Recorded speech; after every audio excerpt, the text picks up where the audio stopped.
Yeah. I can feel that. Like using your analogy of a chef, and then this guy, he's cooking Malay food, but he has some Balinese experience, and he add a dash of flavor over there, and that changes the experience for the client because of that thing. And in that sense, every practitioner is unique on what they bring to the table. How I would describe it is that it's like mindfulness, and then where you can see point this happened, this is how I usually react. Now I'm at this point between the trigger, and my reaction. Now at this point where I have a choice, I have an option. Yes. Yes, such holding space for our thoughts and our emotions allows us to change the outcome, because when we always react the same way to certain things, we always have the same outcome. And when you get to tweak your response to something, that's how you start to influence small decisions to big ones, to all your interpersonal relationships, and eventually your life. Welcome to the Holistic Human Podcast, where we talk about nurturing the wholesome human from kids all the way to adulthood. This is the way to fulfill our maximum human potential. Okay, yeah. So the reason why I added map on is because as much as I really liked emotion code and body code, I even felt that those were a bit slow. I wanted something faster, more effective. What's the next best thing out there? And then map came sort of into my inbox in a way. Yeah. So if I were to describe, okay, like before, in a simple way, what does map do? One of my fellow practitioners had a great way to describe it. She said it's like a brain massage, Yeah. right? Look forward for And one. I think it was a really good way to describe, because in MAP, we understand that people will experience things in their life, events, traumas, and that leads from one thing to another. And so we get knots and kinks in our thinking, not in the real brain, but right in our mind. Yes. And how do you undo them? It can be done consciously through inner work, but sometimes that's not always easy. So the map can come in to identify what some of those kinks are and instruct the brain to undo those kinks. So the brain is healing itself, or the mind is healing itself, to give itself a massage. Yeah. I think what Rimi probably hinted at is that sometimes you have an emotional problem, and then you need to do some inner work. Or if you're doing a spiritual one, it's more of like shadow work. And sometimes delving into those things can trigger up a lot of painful memories, and you get flooding of emotions, and you need somebody to guide you through. And if I may paraphrase it, is that Matt probably skips one portion of that process, and then we go to the solution without you having to re-experience everything. Is that one way to put it? Yeah, I think you've experienced MAP as well, if I'm not mistaken, right? Yes. Yeah. So what was your experience like when you did MAP? My experience, because I would say it's like very gentle. There are like certain affirmative statements, and then it probably creates some subconscious shifts. And then I can't really pinpoint and say A becomes B, or my thoughts already change from this to that. But I do know that my thought patterns, whether it's from the emotion code, whether from the map, I cannot differentiate, but I know that my thought patterns change, and I probably have a bit more space now for me to, how do you say, when the emotions come up, I do have space. And then as I go along your sessions, what comes up for me is that insights come. And then when you ask me what comes up, then I can say that, okay, this relates to that, this happened like that many years ago, or probably it's this episode. Then I sort of create links in my brain, and then I know that, oh, why I have this response is because this happened to me X years ago. And then knowing that, then I know that I no longer have to carry it, because because I also deep dives into the subconscious mind, I know that all the beliefs are mental models of we think how the world works, and then it becomes our coping and defense mechanisms. And now you know that it happened then, but that belief or that defense mechanism no longer serves me at this point in my time, and then I can release it. And I think, especially, I think it's like we have parts of ourselves. I don't know whether you go into that later. And then when we integrate small parts of ourselves and then we accept, then we no longer have to spend energy hosting different little aspects of ourselves. And then now Yes. it's just one, and then it becomes harmonious. I guess it's a way for me. I would describe that. Yeah. Yeah. You described it perfectly. Yes. Oh, thank you, thank you. Yeah. Because map, one of the big features of map is to integrate your parts. Yeah. Yeah. Okay. Do you have like, we will anonymize things, but do you have like a super success story that you want to share with our audience, whether it's like map or emotion code? Okay, I did think about this, but because I don't always have permission to share these things, I Yeah, can't, whatever you're comfortable with, and yeah, then I it's can't anonymized. give like a Yeah. specific one, but I can try to sort of combine the experiences and do like a picture. So what I've seen in a lot of people who have done MAP is there's less reactivity. Yeah. What does that mean? So there's, like you said, there's more space. You know, something might happen, and previously they might have reacted immediately and also in a certain way, and that's become a habit for them. But after they do MAP, or maybe they've done other emotion code or even other things, and they notice that now there's more space. They can see, oh, I'm reacting now, and I feel like reacting this way, the way I used to, but I know that that is also destructive or it's causing pain, right? So what can I do instead? There's a little bit of space now. Yeah. Yes. Yeah. How I would describe it is that it's like mindfulness, and then where you can see point, this happened, this is how I usually react. Now I'm at this point between the trigger, and my reaction. Now at this point where I have a choice, I have an option whether I want to react as I usually do, or now I have the option of changing my response. And this is really, really precious. Yeah. Yeah. And it's really important to be able to notice that so that you can feel like you have the power and that all these things that make you feel a certain way are not having power over you.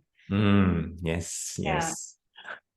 Yes, such holding space for our thoughts and our emotions allows us to change the outcome, because when we always react the same way to certain things, we always have the same outcome. And when you get to tweak your response to something, that's how you start to influence small decisions to big ones, to all your interpersonal relationships, and eventually your life. Yeah, that's how I feel it. Yeah. Yeah. I agree too. Yeah. Okay. Okay. What do you think this form of therapy is best for, actually? Or who will benefit? Well, in my mind, anyone can benefit. I think it could be a question of who would you like to have it done by? The way that I see it is that these methods, they're all like tools, like a set of kitchen knives, right? And the practitioner is the chef, and the client is the one that brings in the ingredients. And so the chef can take the ingredients that you brought in and use his knives and serve up a dish. Maybe it's Indian, it's Malay, Chinese, fusion, I don't know, according to the chef's specialty, expertise. That's not to say that the chef is going to direct what you get out of doing these methods.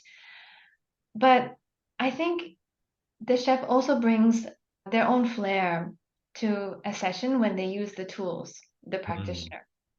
I think that part is undeniable. Yeah, energy is not fixed. It is always interacting with other energy. Yes. You know, and that's why you will notice, not you, but you know, people will notice that they might feel more compatible with certain people rather than others, right?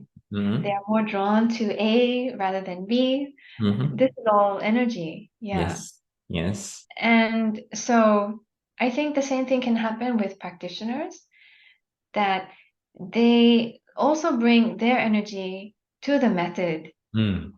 and they turn it into something unique. Yes. Yeah. Yes. I can feel that. Like using your analogy of a chef, and then this guy he's cooking Malay food, but he has some Balinese experience, and he add a dash of flavor over there, and that changes the experience for the client because of that thing. And in that sense, every practitioner is unique on what they bring to the table. Although the tools are tools, but their life experiences, their whatever they learn, it sorts of like flows into how they practice the thing, and the client benefits from it. And your client will probably be attracted to you because you emit a certain kind of a vibe or the way you approach things. And people who, how to say, they may have some other people who gel better, then they may be attracted to a different person, for example. Yeah. Mhm. Yeah. Okay. Yeah, we grilled Rimi a lot today. Rimi, you have whether you have some questions for me instead? Yeah. So because I've known you for a while now, and I understand that you've started doing these podcasts and you've been writing newsletters. Mhm. So I'm really curious to know what got you onto this. What brought me onto this? I'd say that this past few months since I quit my job in March has been transformational for me. I got to really, Dan Koe will say that, go into monk mode where I went in deep inside to reevaluate everything that I think or do, and then figure out my values, my principles, my priorities, and then also finding my purpose and passion as well as my mission. And that for me is about being the bridge between science and spirit. And then everything I do goes back to that underlying mission. And how I see things in the big picture now is that if we look at the well-being spectrum, which I mentioned just now, a lot of people, they may not be ill, but they are languishing. And then the other big portion of people, 50 to 60%, are actually managing, coping, but very few, I think it was the range like 17 to 50% is actually flourishing, thriving, making an impact to people around them and to the world. And understanding models of human behavior, human motivation, Maslow's hierarchy, I feel that previously as a medical doctor, being in a clinic or what setting, I treat the ill. But now I feel that what I do best is actually bringing people from languishing and managing to flourishing. I find that that is a very rewarding work for me, and my efforts are in there. And also from my personal pain and experience and my suffering, I learned that, well-being is not just about not getting a flu. It's about having a strong immunity in different sense of our body, from our mental level, our emotional level, physical level, spiritual level, and also the bioenergetic level. And I call this the six petals of well-being. And the last one that is not there is social connection. But even social connection, having a good, strong social support is actually protective against heart disease. And if you have strong social support, the benefit in terms of research is stronger than if you quit smoking. Yeah. Mhm. So all these things are maybe neglected, and I want to bring this to people's awareness. And this underlines everything that I do, whether it's my podcast, my newsletters, or my sharing. Like today, I did a session on burnout because people are not thriving when they're burnt out, and I want to help them get through that stage that they are in. Yeah. Sorry, Mhm. very long. No, no, yeah, it's fascinating. Yeah. So I feel like I can sort of relate to your journey because you're very much, science-based and, left brained, kind of path up until now, and now you're taking a completely different one. So how do you bring them together, especially in your workplace? Because now you have a job. How I bring them in my workplace. So very interestingly, and it's also, I would call it divine providence, that things lined up and things fell into a place. So what I'm doing now is actually also about well-being. And then I'm running programs, and then I'm crafting modules, programs, workshops, all about well-being. And when I talk about well-being, I apply my 6 petals, and then it's like I practice what I preach. And to me, it's very beautiful. And I jump out of bed every morning, like gunning to go. And then I can like complete my work. Then I'll start my newsletter writing. Then I'll run a podcast in the evening. Then I'll run my spiritual course. And then I can do everything in one day because I have so much energy, because I'm very passionate about this. This is my Wow. purpose, and I don't get tired. I may get overwhelmed. I may burn out, but I burn out myself. But then it's my choice. As in, I choose what I want to do, and I'm not a victim of circumstance. Whatever I'm going through now, I place it upon myself, and I am in control. And despite being burnt out, I know that, okay, if I don't want to get burnt out, I know why I need to step back because I'm in control. So yeah. Yeah, wow, that's impressive.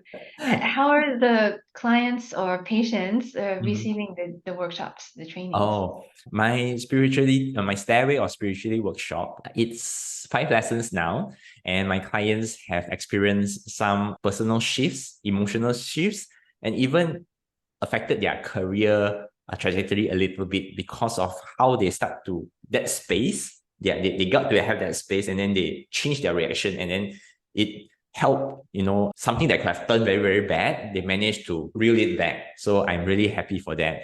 And they started sensing energy even after just the first session. So I'm very proud of them. Yeah. Nice. Yes. Nice. And let's say you have, yeah, those you have many items in your toolbox now, and then would like to share what are you moving into in interpersonal neurobiology and emotions coaching, because to me you're already doing that very well. So yeah. Yeah, well, so the interpersonal neurobiology is finished now. I finished the study, which Oh. and that was very, very interesting. Hmm.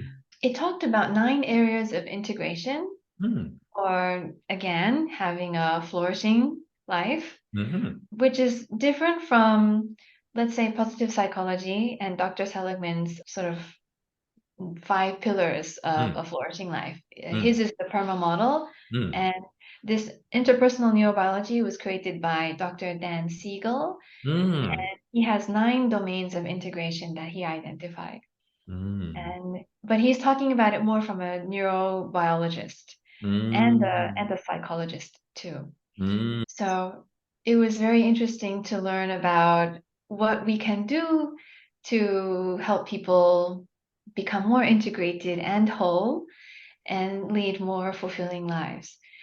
And so that it doesn't come out in the sessions, but it's a underpinning for me Hmm. to understand what's Hmm. happening with clients and helping Hmm. them guide in a direction that will be helpful. And Hmm. the emotions coaching, true, I'm already kind of doing it, but this is just learning about some frameworks that could help because it can be quite intense for people to explore emotions.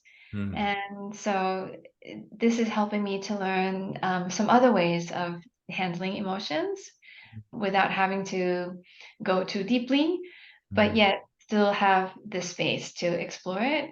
Um, Hmm.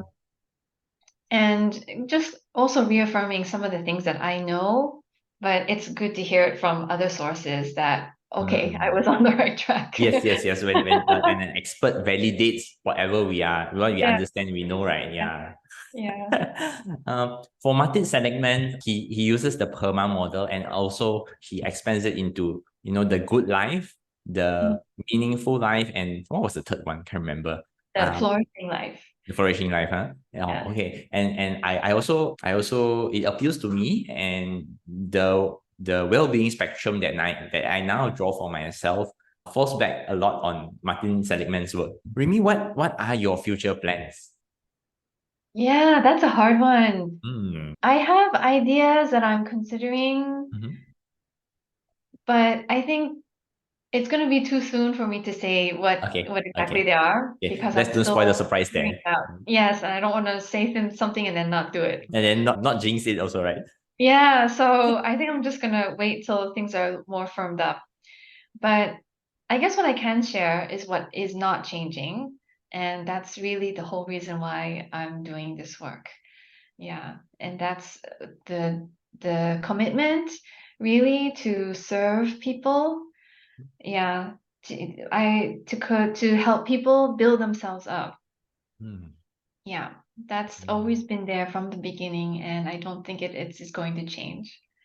Awesome, Yeah. awesome. Love to hear that. It's also like human potential. Everyone can be so much better if only they get out of their own way and you're helping them do that, right? Yeah, that's Yeah. the Especially because, in my story, I was the depressed, frustrated, and angry housewife. And I felt like my life was at a dead end, Mhm. and I was filled with a lot of despair. Mm.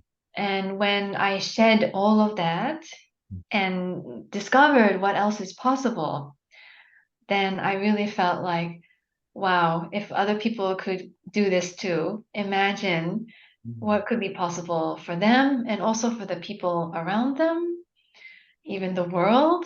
Yes. Yeah. Yes. And that's why I really want to support people to unlock their potential. Yeah. Yes.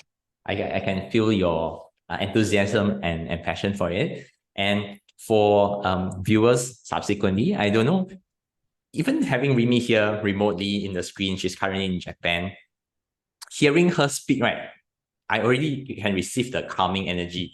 Whereas I'm sort of aware the energy I'm transmitting is like very high, very, very, not to say aggressive, but it's very, very, how to say, very, very high, I would say. And Rimi's energy is very, very calming. If you take a moment to notice, you can compare your emotional state whenever I speak and she speaks, it's a bit different.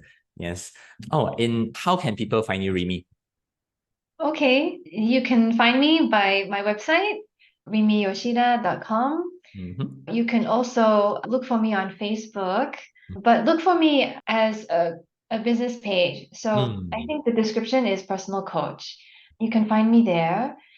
And if you are interested in events, right, I have a meetup group that I have Mm. set up with another practitioner. Mm. And it's called Rewire Your Brain Mm-hmm. from Anxiety to Calm Confidence. Nice. You have an upcoming event regarding parenting, right? Would you like to tell us more? Yes, but for the meetup group, actually, there's another one coming next week, which is about how to be more calm. And Mm. we'll talk a little bit about why it's hard to be calm Mm-hmm. and then introduce the MAP method, and you'll even get a taster of it.